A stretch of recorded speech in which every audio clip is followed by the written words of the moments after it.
Relasyong nabuo mula sa salitang ikaw at ako. Relasyong nabuo dahil sa pagpana ni Cupido. Pagmamahalan na di matanaw kung hanggang saan yung dulo. Dahil umaasa sa pagmamahalang tinamasa at sa isang paniniwala na sa isa't isa ay tinadhana ni Cupido dahil sa pagpana. Pero katulad ng panahon, nagbabago rin ang relasyon. Ang dating masaya noon ay wala na ngayon.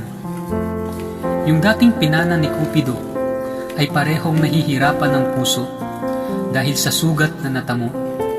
Dahil ang pagpana ng palaso ay may talim na magkabilang dulo. Habang bumabaon sa puso ay mas lalong dumurugo ito. Nawala na ang ligaya o nawala na ang saya. Nawala na ang tiwala sa bawat isa. Noon ang dulo ay di natin makita, pero ngayon ay nasa dulo na tayong dalawa. Sa isip ko'y binabalikan, inaalala ang nakaraan ng pag-aawayan dahil sa hindi pagkakaintindihan.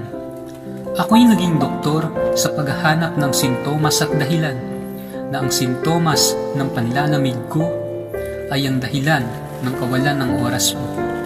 Kaya ka ba wala dito sa tabi ko ay dahil andyan siya sa tabi mo? Kaya ka ba walang oras sa akin dahil hawak niya ang relo? Kaya nasa kanya ang oras mo? Para palang san ako sa'yo kasi nakakasama lang kita sa tuwing kaarawan ko. Habang siya yung buwan na gabi-gabing kausap mo. Ano siya ba? Yung sumira sa ating dalawa? Yung dating ikaw at ako na ako na lang ang mag-isa? Namimiss ko yung kaswitan at lambing mo. Namimiss ko yung dahilan ng pagpupuyat ko. At ang mga tanong mo na, kumain ka na ba? Huwag kang magpapagutom kasi mamahalin pa kita. Naluluha na lang ako pag naalala yung tayo. Kaso yung tayo ay sira na. Walang wala na at ayoko na.